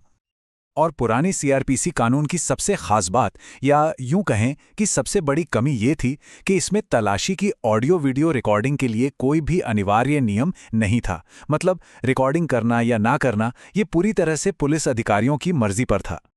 और यहीं पर तस्वीर में आता है असली गेम चेंजर, धारा 105। ये वो नया प्रावधान है जो इस पुरानी कमी को पूरी तरह से खत्म कर देता है। भारतीय नागरिक सुरक्षा संहिता 2023 यानी BNSS, ये वो नया कानून है जो पुराने CRPC की जगह ले रहा है और इसे खास तौर पर आज के ज़माने की ज़रूरतों को ध्यान में रखकर बनाया गया है, जिसमें कई आधुनिक प्रावधान शामिल हैं। तो आप देखिए फ़र्क। जहां पुराना कानून इस मामले पर एकदम खामोश था, वहीं नया BNSS कानून अपनी धारा 105 के साथ एक बहुत बड़ा बदलाव लाता है। ये ऑडियो वीडियो रिकॉर्डिंग को एक विकल्प नहीं बल्कि एक अनिवार्य नियम बना देता है। इस कानून की भाषा पर गौर करना बहुत जरूरी है। धारा 105 में साफ साफ लिखा है कि तलाशी की प्रक्रिया को किसी भी ऑडियो वीडियो इलेक्ट्रॉनिक माध्यम से रिकॉर्ड किया जाएगा। यहाँ किया जाएगा शब्द का इस्तेमाल है, किया जा सकता है का नहीं। इसका मतलब ये एक मजबूत कानूनी बाध्यता है, कोई ऑप्शन नहीं। अच्छा, तो ये तो हो गई कानून की बात, पर असल में जमीन पर यह काम कैसे करेगा? चलिए इस पूरी प्रक्रिया को समझते हैं। देखिए, सबसे जरूरी बात, और इस पे ध्यान देना होगा, कि कानून सिर्फ तलाशी के एक हिस्से की बात नहीं कर रहा। ये कहता है कि शुरू से लेकर अंत तक पूरी की पूरी प्रक्रिया को रिकॉर्ड किया जाना चाहिए। इसमें कोई भी छूट नहीं है। तो प्रक्रिया कुछ इस तरह से चलेगी। सबसे पहले पुलिस किसी जगह की तलाशी शुरू करेगी। ठीक उसी समय पूरी कार्रवाई की ऑडियो वीडियो रिकॉर्डिंग भी शुरू हो जाएगी। इसके बाद जो भी सामान जब्त किया जाएगा उसकी एक लिस्ट बनेगी और गवाहों के साइन भी कैमरे के सामने ही लिए जाएंगे। और आखिर में उस पूरी रिकॉर्डिंग को एक मजिस्ट्रेट के पास भेजा जाएगा। और सुनिए, इसमें एक बहुत ही दिलचस्प और आज के ज़माने की बात कही गई है। कानून कहता है कि ये रिकॉर्डिंग अधिमानतः मोबाइल फ़ोन से की जानी चाहिए। ये दिखाता है कि कानून आज की टेक्नोलॉजी को अपना रहा है और इस नियम को लागू करना आसान बनाना चाहता है। इस प्रक्रिया का आखिरी और शायद सबसे जरूरी कदम यह है कि पुलिस अधिकारी को वो रिकॉर्डिंग बिना किसी देरी के मजिस्ट्रेट को भेजनी होगी। ये क्यों जरूरी है? ताकि सबूतों से कोई छेड़छाड़ ना हो सके और एक न्यायिक अधिकारी की निगरानी तुरंत शुरू हो जाए। तो ये सारे नियम कानून तो ठीक हैं, पर सवाल ये उठता है कि इन सब का असल मतलब क्या है? जमीनी स्तर पर इससे फर्क क्या पड़ेगा? ये बदलाव इतना जरूरी क्यों है? ये समझना बहुत जरूरी है कि ये कोई छोटा मोटा सुधार नहीं है। ये एक पूरी तरह से नया प्रावधान है जो पहले था ही नहीं। और इसका एक ही मकसद है, एक ऐसी व्यवस्था बनाना जो पारदर्शी हो और जिसमें जवाबदेही तय की जा सके। तो कुल मिलाकर इस एक बदलाव के 4 बड़े फायदे हैं। पहला, ये पारदर्शिता बढ़ाता है क्योंकि अब हर घटना का एक पक्का ऑब्जेक्टिव रिकॉर्ड होगा। दूसरा, ये जवाबदेही तय करता है क्योंकि अधिकारियों को अपने हर काम का हिसाब देना होगा। तीसरा, ये सबूतों को मजबूत करता है जो अदालत में किसी भी शक शुबह को दूर कर सकता है। और चौथा, ये न सिर्फ नागरिकों बल्कि पुलिस अधिकारियों के अधिकारों की भी रक्षा करता है। तो ये सारी बातें हमें एक बहुत बड़े सवाल पर लाकर खड़ा कर देती हैं। क्या ये टेक्नोलॉजी और ये नया कानून नागरिकों और पुलिस के बीच के रिश्ते को बुनियादी तौर पर बदल देगा? ये एक ऐसा सवाल है जिसका जवाब तो हमें आने वाला वक्त ही देगा। अक्सर हम सुनते हैं कि पुलिस ने जांच के दौरान किसी की संपत्ति जब्त कर ली, पर ये पावर, ये शक्ति आखिर आती कहां से है और इसकी सीमाएं क्या हैं? चलिए आज इसी कानून को थोड़ा आसान भाषा में समझते हैं। तो सबसे पहला और सबसे बड़ा सवाल तो यही उठता है कि आखिर पुलिस के इस पावर की हद क्या है? मतलब क्या वो कुछ भी जब्त कर सकते हैं? गाड़ी, बैंक अकाउंट या क्या घर भी? चलिए इसी का जवाब ढूंढते हैं। अच्छा, तो इस पावर का जो सोर्स है वो है भारतीय नागरिक सुरक्षा संहिता का सेक्शन 106। यही वो एक नियम है जो ये सब कुछ तय करता है कि पुलिस क्या कर सकती है और क्या नहीं। अब देखिए, कानून बड़ा सीधा सादा है। पुलिस को किसी की भी प्रॉपर्टी जब्त करने के लिए सिर्फ 2 चीजें चाहिए। पहली, ये शक हो कि प्रॉपर्टी चोरी की है, या दूसरी, ये शक हो कि वो प्रॉपर्टी किसी क्राइम से जुड़ी हुई है। और यहाँ पर ध्यान देने वाली बात यह है कि सिर्फ शक या संदेह ही काफी है। ठीक है, तो मान लीजिए पुलिस ने शक के आधार पर प्रॉपर्टी जब्त कर भी ली, पर कहानी यहीं खत्म नहीं होती। इसके बाद क्या? कानून में इसके लिए एक पूरी प्रक्रिया, एक पूरा प्रोसीजर बनाया गया है ताकि जवाबदेही बनी रहे। ये प्रोसीजर बहुत ज़रूरी है ताकि पावर का गलत इस्तेमाल न हो। जैसे ही जब्ती होती है, उस ऑफिसर को तुरंत, और ये तुरंत शब्द बहुत ज़रूरी है, अपने सीनियर को रिपोर्ट करना होता है। और सिर्फ सीनियर को ही नहीं, तुरंत ही उस एरिया के मैजिस्ट्रेट को भी बताना पड़ता है। कानून में इस तुरंत शब्द पर इतना जोर इसीलिए दिया गया है ताकि कोई भी देरी न हो और पूरी कार्रवाई पर एक तरह की न्यायिक निगरानी रहे। लेकिन एक सवाल मन में आता है। मान लीजिए जब्त की गई चीज फल या सब्जियों जैसी कोई चीज हो जो जल्दी खराब हो जाती है, तब क्या होगा? इसके लिए भी कानून में खास नियम है। कानून कहता है कि अगर जब्त की गई चीज ऐसी है जो जल्दी सड़-गल सकती है और उसकी कीमत 500 रुपए से कम है, तो पुलिस उसे नीलाम कर सकती है। अब ये एक बहुत ही प्रैक्टिकल नियम है ताकि वो चीज बेकार ना चली जाए, बर्बाद ना हो। अब आते हैं इस पूरे मामले के सबसे बड़े और सबसे दिलचस्प सवाल पर। कानून में लिखा है कोई भी संपत्ति, लेकिन इस कोई भी का मतलब क्या है? क्या इसका मतलब सच में कुछ भी है? इस सवाल पर बहुत बहस हुई और इसका जवाब हमें सीधा सुप्रीम कोर्ट से मिला। हाँ, तो यही वो सवाल है। कोई भी संपत्ति का असल में मतलब क्या है? क्या इसमें सब कुछ आ जाता है? क्या इस कानून का इस्तेमाल करके पुलिस किसी का घर, जमीन या फिर बैंक अकाउंट भी सीज कर सकती है? चलिए देखते हैं कि अदालतों ने इसे कैसे समझा है। और यहाँ पर सुप्रीम कोर्ट का फैसला बिल्कुल शीशे की तरह साफ है। कोई भी संपत्ति में जमीन और मकान यानी अचल संपत्ति शामिल नहीं है। मतलब पुलिस इस सेक्शन के तहत किसी का घर जब्त नहीं कर सकती। लेकिन बैंक अकाउंट, हाँ, बैंक अकाउंट को बिल्कुल जब्त या फ्रीज किया जा सकता है।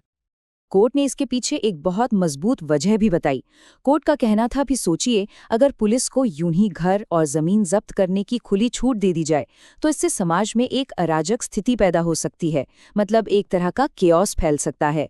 ये एक बहुत बड़ी पावर होगी जिसके गलत इस्तेमाल का खतरा भी उतना ही ज्यादा होगा। लेकिन बैंक अकाउंट के मामले में कोर्ट का नजरिया बिल्कुल अलग था। कोर्ट ने साफ साफ कहा कि हाँ, इन्वेस्टिगेटिंग ऑफिसर शक के आधार पर किसी भी बैंक अकाउंट को फ्रीज कर सकता है। और यहाँ एक और बहुत दिलचस्प बात है, ये पावर सिर्फ उस व्यक्ति तक सीमित नहीं है जिस पर मेन इल्जाम है। अगर जांच के दौरान किसी और व्यक्ति का भी कनेक्शन सामने आता है तो शक के आधार पर उसका अकाउंट भी फ्रीज किया जा सकता है। तो अब तक हमने जो कुछ भी समझा उससे क्या निकल कर आता है? असल में सेक्शन 106 पुलिस की पावर और उसकी सीमाओं के बीच एक बैलेंस बनाने की कोशिश करता है। चलिए, जो सबसे जरूरी बातें हैं उन्हें एक बार फिर से दोहरा लेते हैं। तो याद रखने वाले सबसे जरूरी बातें क्या हैं? पहली, पुलिस को जब्ती के लिए सिर्फ शक की जरूरत है। दूसरी, जब्ती के बाद अपने सीनियर और मैजिस्ट्रेट को तुरंत रिपोर्ट करना कंपलसरी है। तीसरी, पुलिस घर या जमीन जैसी इमूवेबल प्रॉपर्टी जब्त नहीं कर सकती। लेकिन चौथी बात, बैंक अकाउंट जरूर फ्रीज कर सकती है। और इन सब में सबसे जरूरी शब्द जो इस पूरी प्रक्रिया को शुरू करता है वो है संदेह। और आखिर में ये सब हमें एक बड़े सवाल पर लाके खड़ा कर देता है। एक तरफ अपराध की असरदार जांच जरूरी है, तो दूसरी तरफ आम नागरिकों के संपत्ति के अधिकारों की सुरक्षा भी उतनी ही जरूरी है। तो एक समाज के तौर पर हम इन दोनों के बीच सही बैलेंस कैसे बना सकते हैं? ये एक ऐसा सवाल है जिस पर सोचना बहुत जरूरी है। नमस्कार। अक्सर एक सवाल मन में आता है कि जब कोई अपराधी पकड़ा जाता है तो उसकी काली कमाई, मतलब वो करोड़ों रुपए और आलीशान संपत्तियों का आखिर होता क्या है? क्या वो सब उसके परिवार को मिल जाता है? आज हम भारत के एक बिल्कुल नए कानून धारा 107 पर बात करने वाले हैं, जो ठीक इसी सवाल का जवाब देता है। चलिए एक सीधी सी बात सोचते हैं। अगर ये मान लिया जाए कि अपराध से कमाया गया पैसा हमेशा सुरक्षित रहेगा, तो अपराध कम होंगे क्या? शायद नहीं। अगर क्राइम करना एक फायदे का सौदा बन जाए तो फिर उसे रोकने का कोई मतलब ही नहीं रह जाता, है ना? देखिए, लंबे समय तक ना हमारा कानून इस मामले में थोड़ा बंधा हुआ था। संपत्ति जब्त करना हाँ मुमकिन तो था, लेकिन सिर्फ तब जब अपराधी भगोड़ा घोषित हो जाएं। और ये एक बहुत लंबी और पेचीदा प्रक्रिया थी। लेकिन अब सीन बदल गया है। भारतीय नागरिक सुरक्षा संहिता 2023 एक बहुत बड़ा, मतलब एक गेम चेंजिंग बदलाव लेकर आई है। इसे एक ऐसे जाल की तरह समझिए जो हर तरह की आपराधिक कमाई को अपने अंदर समेट लेता है। और इस बड़े बदलाव का नाम है धारा 107। ये पुलिस और अदालतों को वो ताकत देता है जिससे ये पक्का किया जा सके कि अपराध से कोई भी आर्थिक फायदा ना हो। तो चलिए जरा गहराई से समझते हैं कि नया कानूनी हथियार आखिर काम कैसे करता है। तो शुरू करते हैं हमारे पहले हिस्से से। नया नियम धारा 107, ये भारतीय नागरिक सुरक्षा संहिता 2023 में जोड़ा गया एक बिल्कुल नया प्रावधान है। इस पूरे कानून में जो सबसे जरूरी शब्द है वो है अपराध की आय। अब इसका मतलब क्या है? इसका मतलब है कोई भी प्रॉपर्टी जो किसी भी क्रिमिनल एक्टिविटी से, चाहे सीधे सीधे या फिर घुमा फिराकर कमाई गई हो। इसका दायरा जानबूझकर बहुत बड़ा रखा गया है ताकि किसी भी तरह की गैरकानूनी कमाई इसकी पकड़ से बच ना पाए। तो ये काम कैसे करता है? इसकी शुरुआत होती है पुलिस से। अगर इन्वेस्टिगेशन कर रहे पुलिस ऑफिसर को ये यकीन हो जाता है कि कोई प्रॉपर्टी अपराध की कमाई है, तो वो अपने सीनियर की इजाज़त लेकर उसे जब्त करने के लिए सीधे कोर्ट में एक एप्लीकेशन दे सकता है। तो पुलिस ने अर्जी तो दे दी, पर क्या इसका मतलब ये है कि संपत्ति फौरन जब्त हो जाएगी? नहीं, बिल्कुल नहीं। इसके लिए एक पूरी कानूनी प्रक्रिया है। चलिए देखते हैं कि ये स्टेप बाय स्टेप प्रोसेस आखिर है क्या। ये प्रोसेस काफी सीधी है। सबसे पहले पुलिस कोर्ट में एप्लीकेशन देती है। इसके बाद कोर्ट उस व्यक्ति को जिसकी प्रॉपर्टी पर शक है एक कारण बताओ नोटिस भेजता है। मतलब बताओ ये संपत्ति कहां से आई। फिर उस व्यक्ति को एक मौका मिलता है, पूरा मौका, ये साबित करने का कि उसकी संपत्ति लीगल है, कानूनी तरीके से कमाई है। और अगर वो ये साबित नहीं कर पाता तो बस कोर्ट कुर्की का, यानी उसे जब्त करने का ऑर्डर पास कर देती है। इस पूरी प्रक्रिया में एक बहुत जरूरी टाइमलाइन है और वो है 14 दिन। नोटिस मिलने के बाद उस व्यक्ति के पास जवाब देने के लिए सिर्फ 2 हफ्ते होते हैं। अगर इस टाइम में जवाब नहीं दिया तो इसके नतीजे काफी गंभीर हो सकते हैं। लेकिन एक मिनट, जरा सोचिए, अगर अपराधी को भनक लग जाए कि उसकी प्रॉपर्टी पर नजर रखी जा रही है, तो क्या वो उसे बेचने, छिपाने या किसी और के नाम करने की कोशिश नहीं करेगा? क्या होगा अगर संपत्ति के रातों रात गायब हो जाने का खतरा हो? कानून बनाने वालों ने इसका भी ध्यान रखा है। यहीं पर कानून की एक खास ताकत सामने आती है। अगर कोर्ट को लगता है कि नोटिस देने में देर करने से संपत्ति हाथ से निकल सकती है, तो वो एक अंतरिम आदेश जारी कर सकती है। इसका सीधा सा मतलब है बिना सामने वाले को बताए संपत्ति को तुरंत अस्थायी तौर पर जब्त कर लेना। ये एक बहुत पावरफुल कदम है जो ये सुनिश्चित करता है कि अपराधी कानून से एक कदम आगे न रह पाए। ठीक है, तो संपत्ति जब्त हो गई, लेकिन कहानी यहां खत्म नहीं होती। उस जब्त की हुई संपत्ति का होता क्या है? ये अपराध के मुनाफे से पीड़ितों की भरपाई तक का सफर कैसे तय करती है? आइए जानते हैं। ये शायद सबसे जरूरी सवाल है। मान लीजिए संपत्ति सरकार के कब्जे में आ गई, तो अब ये मिलेगी किसे? क्या ये सरकारी खजाने में चली जाएगी या इसका कोई और इस्तेमाल होगा? इस पर कानून का जवाब बिल्कुल साफ है। पहली और सबसे बड़ी प्राथमिकता है पीड़ित। जी हां, जब्त की गई संपत्ति का इस्तेमाल सबसे पहले उन लोगों के नुकसान की भरपाई के लिए किया जाएगा जो उस अपराध से सीधे तौर पर प्रभावित हुए हैं। पैसा सरकार के पास सिर्फ तभी जाएगा जब या तो कोई दावेदार ना हो या फिर पीड़ितों को भुगतान के बाद भी कुछ बच जाए। कानून में एक बहुत खास शब्द का इस्तेमाल हुआ है, आनुपातिक रूप से वितरित करना। इसका मतलब यह है कि जिला मजिस्ट्रेट ये सुनिश्चित करेगा कि जब्त की गई संपत्ति को सभी पीड़ितों के बीच उनके नुकसान के हिसाब से बिल्कुल निष्पक्ष तरीके से बांटा जाए। तो ये सिर्फ जब्त करने के बारे में नहीं है, ये न्याय देने के बारे में है। और अच्छी बात यह है कि पीड़ितों को सालों इंतजार नहीं करना पड़ेगा। कानून एक और टाइमलाइन तय करता है। कोर्ट के ऑर्डर के 60 दिनों के अंदर जिला मजिस्ट्रेट को यह पैसा पीड़ितों तक पहुंचाना होता है। ये दिखाता है कि कानून का मकसद सिर्फ न्याय देना नहीं, बल्कि जल्द से जल्द राहत देना भी है। तो हमने पूरी प्रक्रिया समझ ली, लेकिन चलिए अब एक कदम पीछे हटकर बड़ी तस्वीर देखते हैं। आखिर ये नया कानून धारा 107 इतना जरूरी क्यों है? इसके मेन टेकअवेज क्या है? अगर इसे संक्षेप में समझें तो ये कानून 4 बड़ी बातें करता है। पहला, ये न्याय को पीड़ित केंद्रित बनाता है, यानी पीड़ितों की भरपाई को प्राथमिकता देता है। दूसरा, ये पुलिस को तुरंत एक्शन लेने की आपातकालीन शक्तियां देता है। तीसरा, इसका दायरा बहुत बड़ा है जो हर तरह के अपराध पर लागू होता है। और सबसे जरूरी, ये एक साफ संदेश देता है, अपराध से कमाया गया पैसा अब सुरक्षित नहीं है। तो धारा 107 कागज पर तो एक बहुत शक्तिशाली कानून दिखता है, लेकिन असली सवाल ये है, क्या ये जमीनी हकीकत में भी पीड़ितों के लिए न्याय का पलड़ा भारी कर पाएगा? इसका जवाब तो खैर हमें आने वाला वक्त ही देगा, लेकिन सोचने के लिए ये एक जरूरी सवाल है। नमस्कार। आज हम भारतीय नागरिक सुरक्षा संहिता यानी BNSS के एक बहुत ही खास सेक्शन पर बात करने वाले हैं। ये सेक्शन मजिस्ट्रेट को एक ऐसी पावर देता है जो न्याय प्रक्रिया में एक बड़ा बदलाव ला सकती है। तो चलिए इसे समझने की शुरुआत सीधे कानून की किताब से नहीं, बल्कि एक असल सिचुएशन से करते हैं। एक ऐसी सिचुएशन जो इस पावर की जरूरत को साफ साफ दिखाती है। जरा सोचिए एक ऐसी स्थिति के बारे में जहां कोई बहुत जरूरी सबूत है और खतरा है कि वो नष्ट हो जाएगा। अब जो नॉर्मल प्रोसेस है तलाशी वारंट हासिल करने का, उसमें तो काफी समय लग सकता है और यहाँ तो एक एक पल कीमती है।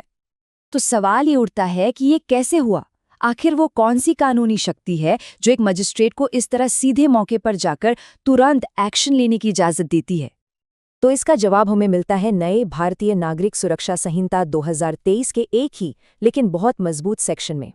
एक ऐसा प्रावधान जो मजिस्ट्रेट को एक असाधारण शक्ति देता है। अब देखिए ये धारा करती क्या है। ये एक मजिस्ट्रेट को एक ही समय में दोहरी भूमिका देती है, अधिकार देने वाले की भी और निगरानी करने वाले की भी।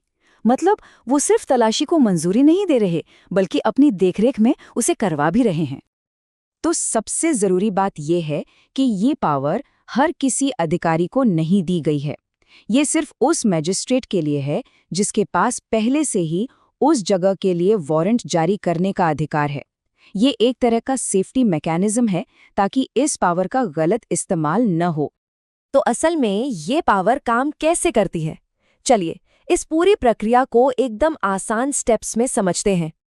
इस प्रक्रिया से एक बात तो साफ हो जाती है कि मजिस्ट्रेट की अपनी मौजूदगी, मतलब उनका फिजिकली वहां होना ही वो चाबी है जो इस तत्काल शक्ति का ताला खोलती है। ये अधिकार, उपस्थिति और निर्देश, इन्हीं तीनों का कॉम्बिनेशन इस प्रावधान को इतना शक्तिशाली बनाता है। और यहाँ पर जो फर्क है वो बिल्कुल साफ दिखता है। एक तरफ है नॉर्मल प्रोसेस, जहाँ दूर बैठकर दफ्तर से मंजूरी दी जाती है, और दूसरे तरफ है ये सीधी तलाशी, जहाँ मौके पर मौजूद रहकर सक्रिय रूप से आदेश दिया जाता है। अच्छा, ये तो समझ लिया कि ये कैसे काम करता है, पर अब आते हैं सबसे जरूरी सवाल पर कि आखिर इस पावर की जरूरत ही क्यों पड़ी, ये इतनी मायने क्यों रखती है। तो सीधा सीधा इसका मकसद ये है कि इसे खास तौर पर उन सिचुएशंस के लिए बनाया गया है जहां फुर्ती और सीधी निगरानी सबसे जरूरी हो, ताकि ये पक्का हो सके कि ना तो कोई जरूरी सबूत हाथ से जाए और ना ही तलाशी में कोई गड़बड़ी हो। बस यही एक छोटा सा लेकिन बहुत बड़ा फर्क है। ये सिर्फ तलाशी को ऑथोराइज करने की बात नहीं है, ये उसे पर्सनली कमांड करने की बात है, और यही इस कानून का असली निचोड़ है। तो हमारी न्याय प्रणाली में जो ये नया टूल जुड़ा है, वो अपने पीछे एक बड़ा सवाल छोड़ जाता है जिस पर सोचना जरूरी है। जैसे जैसे ये कानून लागू होगा, ये देखना वाकई दिलचस्प होगा कि ये तेजी से न्याय दिलाने और जो पहले से तय प्रक्रिया है उसके बीच संतुलन कैसे बनाता है। ये एक महत्वपूर्ण टूल साबित होता है या कानूनी निगरानी के लिए एक नई चुनौती बनकर उभरता है। नमस्कार, चलिए आज भारत के नए कानूनों में अदालत की एक बहुत ही खास शक्ति के बारे में जानते हैं, यानी सबूतों को अपने कब्जे में लेने की शक्ति। कभी सोचा है कि जब किसी केस का सबसे जरूरी सबूत, मान लीजिए कोई दस्तावेज या कोई चीज, अदालत के सामने आता है तो उसके साथ असल में होता क्या है? उसे कौन अपनी हिफाजत में रखता है? इन सवालों का जवाब जानने के लिए हमें पहले ये समझना होगा कि अदालत और सबूतों के बीच का ये जो रिश्ता है वो कितना गहरा है। देखिए, कोई भी मुकदमा हो, उसकी पूरी की पूरी नींव सिर्फ एक चीज पर टिकी होती है, सबूत। यही तो तय करते हैं कि सच क्या है और झूठ क्या। पर हाँ, न्याय की प्रक्रिया सही से चले, इसके लिए अदालतों को इन सबूतों को कंट्रोल करने की कुछ खास शक्तियां भी दी गई हैं। और इन्हीं शक्तियों में से एक है सबूत को जब्त करने की शक्ति। इसे अंग्रेजी में इम्पाउंड करना भी कहते हैं। तो ये शक्ति आती कहाँ से है? ये पावर भारत के नए कानून यानी भारतीय नागरिक सुरक्षा संहिता 2023 की धारा 109 में बिल्कुल साफ साफ बताई गई है। कानून कहता है कि कोई भी न्यायालय, यदि वो उचित समझे, तो किसी भी दस्तावेज या चीज को जब्त कर सकता है। अब इसमें जो सबसे जरूरी हिस्सा है ना, वो है यदि वो उचित समझे। इसका मतलब ये हुआ कि यह पूरी तरह से अदालत के विवेक पर है, उसके फैसले पर है। तो चलिए अब इस शब्द इम्पाउंड या जब्त करना का सही मतलब समझते हैं, क्योंकि ये सिर्फ किसी चीज को ले लेने से कहीं बढ़कर है। इसका सीधा सा मतलब है कि अदालत ये ऑर्डर देती है कि किसी खास दस्तावेज या चीज को कोर्ट के ही किसी अफसर की कस्टडी में, मतलब उसकी हिरासत में, सुरक्षित रखा जाए। ये एक तरह की जुडिशियल सेफ्टी है। तो ये पूरा प्रोसेस काम कैसे करता है? बहुत सिंपल है। पहला कदम, कोई दस्तावेज या कोई चीज कोर्ट में पेश की जाती है। दूसरा कदम, कोर्ट को ये लगता है कि भाई इसे सुरक्षित रखना बहुत जरूरी है। और फिर तीसरा और आखिरी कदम, उस चीज को कोर्ट के ही किसी अधिकारी की निगरानी में रख दिया जाता है, बस। लेकिन एक मिनट, सवाल तो ये उठता है कि अदालतों को ये शक्ति दी ही क्यों गई है? इसके पीछे का असल मकसद क्या है? देखिए, इसका एक ही मकसद है, न्याय को सुरक्षित रखना। ये शक्ति पक्का करती है कि जो जरूरी सबूत है उनके साथ कोई छेड़छाड़ ना हो, उन्हें कोई खत्म ना कर सके, और वो पूरे मुकदमे के दौरान जांच के लिए हमेशा मौजूद रहें। इससे न्याय की प्रक्रिया बिना किसी रुकावट के चलती रहती है। तो ये सोचने वाली बात है ना, कि कैसे एक इतना सीधा साधा सा दिखने वाला नियम एक पूरे मुकदमे की सच्चाई और उसकी ईमानदारी की हिफाजत करता है। ये दिखाता है कि कभी-कभी न्याय की नींव ऐसी ही छोटी छोटी लेकिन मजबूत शक्तियों पर टिकी होती है। नमस्कार, चलिए आज बात करते हैं भारतीय नागरिक सुरक्षा संहिता की धारा 110 के बारे में। ये वो कानून है जो ये तय करता है कि कानूनी दस्तावेज जैसे कि समन या वारंट एक जुरिस्डिक्शन से दूसरे में कैसे भेजे जाते हैं, चाहे वो भारत के अंदर हो या किसी दूसरे देश में। आज के इस कनेक्टेड दुनिया में इसे समझना वाकई बहुत जरूरी है। तो एक बहुत ही दिलचस्प सवाल से शुरू करते हैं। सोचिए, क्या होता है जब किसी कानूनी मामले को, मान लीजिए किसी गिरफ्तारी वारंट को, एक शहर की अदालत के दायरे से निकलकर किसी दूसरे राज्य या शायद किसी दूसरे देश तक जाना पड़ता है? मतलब कानून इन सरहदों को कैसे पार करता है? और बस यहीं पर धारा 110 अपना काम करती है। इससे आप अलग अलग कानूनी दायरों के बीच एक तरह का लीगल हैंडशेक समझ सकते हैं। ये एक ऐसा सिस्टम बनाता है जिससे ये पक्का हो जाता है कि न्याय की गाड़ी भौगोलिक सीमाओं पर आकर रुक ना जाए। तो इस पूरे सिस्टम का जो आधार है वो है पारस्परिक व्यवस्थाएं या रेसिप्रोकल अरेंजमेंट्स। अब ये सुनने में थोड़ा भारी शब्द लगता है, पर इसका मतलब बहुत सीधा सा है। ये दो जगहों के बीच एक ऑफिशियल अग्रीमेंट होता है। वो एक दूसरे से कहते हैं, ठीक है, हम आपके भेजे हुए कानूनी कागजों पर कार्रवाई करेंगे और आप हमारे भेजे हुए कागजों पर। बस यही कानूनी सहयोग की असली नींव है। तो सवाल ये उठता है कि यह कानून आखिर किन किन कानूनी प्रक्रियाओं पर लागू होता है। इसका दायरा बिल्कुल साफ है। इसमें 4 मुख्य चीजें आती हैं। किसी आरोपी को कोर्ट में बुलाने के लिए समन, किसी आरोपी को गिरफ्तार करने का वारंट, कोई खास दस्तावेज या कोई चीज पेश करने के लिए समन, और तलाशी यानी सर्च वारंट। चलिए पहले ये समझते हैं कि ये कानून हमारे देश यानी भारत के अंदर कैसे काम करता है। मान लीजिए मुंबई की एक अदालत को दिल्ली में मौजूद किसी व्यक्ति के लिए वारंट भेजना है, तो ये प्रोसेस कैसे काम करेगा? देखिए, भारत के अंदर ये प्रक्रिया बहुत सीधी है। अदालत ए जो वारंट जारी करती है, उसे वो सीधे अदालत बी के प्रिसाइडिंग ऑफिसर यानी मुख्य अधिकारी को भेज देती है, और फिर अदालत बी उस वारंट पर ठीक वैसे ही कार्रवाई करती है जैसे कि वो वारंट उसी ने जारी किया हो। मतलब कोई ज्यादा झंझट नहीं, एकदम सीधा और असरदार तरीका। ठीक है, अब इस मामले को एक लेवल और ऊपर ले जाते हैं। क्या होता है जब यही कानूनी प्रक्रिया भारत और किसी दूसरे देश के बीच होती है? जाहिर है यहां पर मामला थोड़ा सा और पेचीदा हो जाता है, लेकिन जो मूल सिद्धांत है वो वही रहता है। यहां पर एक नया टर्म आता है, अनुबंधित राज्य या कॉन्ट्रैक्टिंग स्टेट। ये कोई भी ऐसा देश है जिसके साथ भारत की केंद्र सरकार ने बाकायदा एक औपचारिक समझौता किया हो। समझौता किस लिए? आपराधिक मामलों में सम्मन और वारंट पर कार्रवाई करने के लिए। मतलब ये कोई भी देश नहीं हो सकता, सिर्फ वही देश जिसके साथ हमारी केंद्र सरकार का एग्रीमेंट हो। तो अंतर्राष्ट्रीय मामलों में एक एक्स्ट्रा स्टेप जुड़ जाता है। भारतीय अदालत जो दस्तावेज जारी करती है वो उसे सीधे विदेशी अदालत को नहीं भेजती, बल्कि उसे केंद्र सरकार की बताई हुई एक अथॉरिटी के जरिए भेजा जाता है। फिर वो अथॉरिटी उसे सही विदेशी काउंटर पार्ट तक पहुंचाती है। ये बीच का रास्ता इसलिए जरूरी है ताकि सब कुछ एक तयशुदा तरीके से हो, कोई कंफ्यूजन ना हो। और एक बात साफ समझनी होगी, ये पूरा सहयोग एक तरफा नहीं है, ये एक 2 वे स्ट्रीट है। धारा 110 के तहत भारत न सिर्फ दूसरे देशों में वारंट और समन भेज सकता है, बल्कि दूसरे देशों से आने वाले ऐसे कानूनी दस्तावेजों पर अपने यहाँ कार्रवाई भी करता है। तो चलिए इसे एक बार फिर से समझ लेते हैं।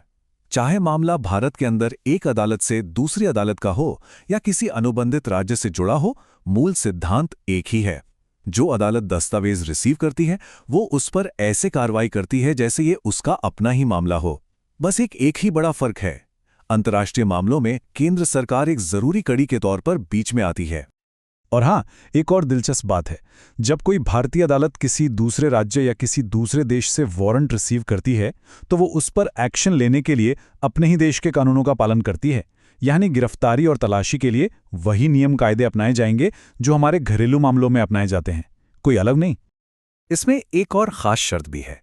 अगर किसी अनुबंधित राज्य यानी कॉन्ट्रैक्टिंग स्टेट से कोई सर्च वारंट आता है और उस पर कार्रवाई के दौरान कोई दस्तावेज या सामान मिलता है, तो उसे सीधे उस विदेशी अदालत को नहीं भेजा जाता, उसे केंद्र सरकार की उसी अथॉरिटी के जरिए वापस भेजा जाता है। मतलब ठीक उसी रास्ते से जिस रास्ते से वो वारंट आया था। अच्छा, तो ये सब टेक्निकल बातें तो हो गईं, पर बड़ा सवाल ये है कि भाई इस कानून की जरूरत ही क्यों है? इसका असल दुनिया में क्या असर होता है? ये सब क्यों मायने रखता है? देखिए, इसका सार ये है कि ये कानून न्याय की पहुंच को सीमाओं से परे ले जाता है। ये पक्का करता है कि कोई अपराधी सिर्फ राज्य या देश की सरहद पार करके कानून के शिकंजे से बच नहीं सकता। सोचिए जरा आज के जमाने के अपराधों के बारे में, जैसे ऑनलाइन फ्रॉड या मनी लॉन्ड्रिंग, जहां अपराधी एक देश में बैठा होता है और पीड़ित किसी दूसरे देश में। ऐसे मामलों में ये कानून जांच एजेंसियों को एक दूसरे के साथ सहयोग करने का एक साफ और स्टैंडर्ड तरीका देता है। ऐसी दुनिया में जहां अपराध भी ग्लोबल हो चुका है, वहां ऐसा कानूनी ढांचा होना बेहद जरूरी है। तो ये सब हमें एक बहुत बड़े सवाल पर लाकर खड़ा कर देता है। जैसे जैसे टेक्नोलॉजी और ग्लोबलाइजेशन इस दुनिया को और छोटा बनाते जा रहे हैं, अंतर्राष्ट्रीय कानूनी सहयोग का अगला पड़ाव क्या होगा? भविष्य में ये कानूनी सीमाएं और कैसे बदलेंगी ताकि न्याय की पहुंच हर जगह हर किसी तक हो सके? ये वाकई में एक सोचने वाली बात है।